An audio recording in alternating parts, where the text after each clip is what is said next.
If asking for what you want or need makes you uncomfortable, or if you think that if you ask for what you want or need, it will upset someone and drive them away, chances are that you're needy.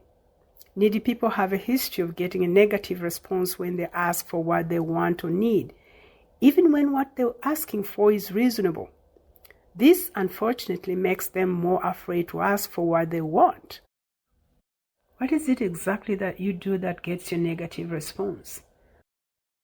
Number 1, you ask expecting the other person to say no. Because you expect rejection, you come off as asking for permission to ask or giving them permission to say no. This is a good example of asking for permission to ask or giving them permission to say no.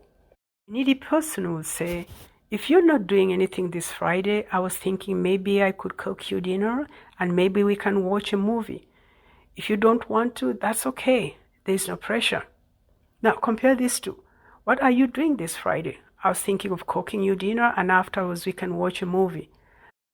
This is a more confident way of asking somebody out. Here's another example. A needy person will say, my sister has a birthday party this weekend. I wanted to ask you if you want to come, but if you have other plans, I understand. You don't have to say yes. Now compare these two. My sister is having a birthday party this weekend. I'd love for you to come. You may think that by saying there is no pressure or telling someone that you are okay with them saying no, they will feel less pressured. But what they hear is, I know you're going to say no, and that sucks. This in itself makes somebody feel pressured. Number 2, you complain and criticize instead of asking. You don't ask for what you want and let resentment build up such that when you finally get the courage to ask, you're already upset. You're thinking, why don't you give me what I want? And this comes out in the way you ask. For example, you want to ask somebody to spend more time with you, but instead of asking, you say, why don't we spend more time together? Or why are you avoiding spending time with me? Or why don't you have time for me? This is not asking. This is complaining or voicing frustration. You think you're asking for what you want or need, but the way it is received by the other person is that they have done something wrong or are doing something that's making you unhappy. So even if you meant to ask, what they hear is criticism.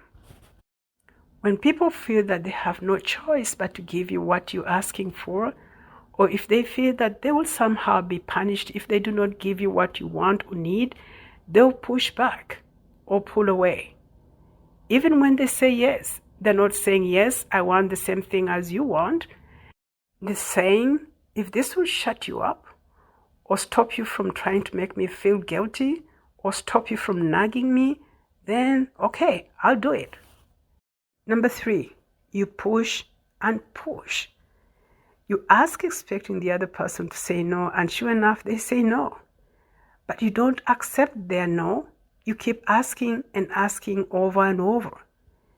It is important that you ask for what you want and need, but it is equally important to understand that just because you asked for something, it doesn't mean that the other person has to give it to you or agree to what you're asking for. When you push people hard, you drive them away.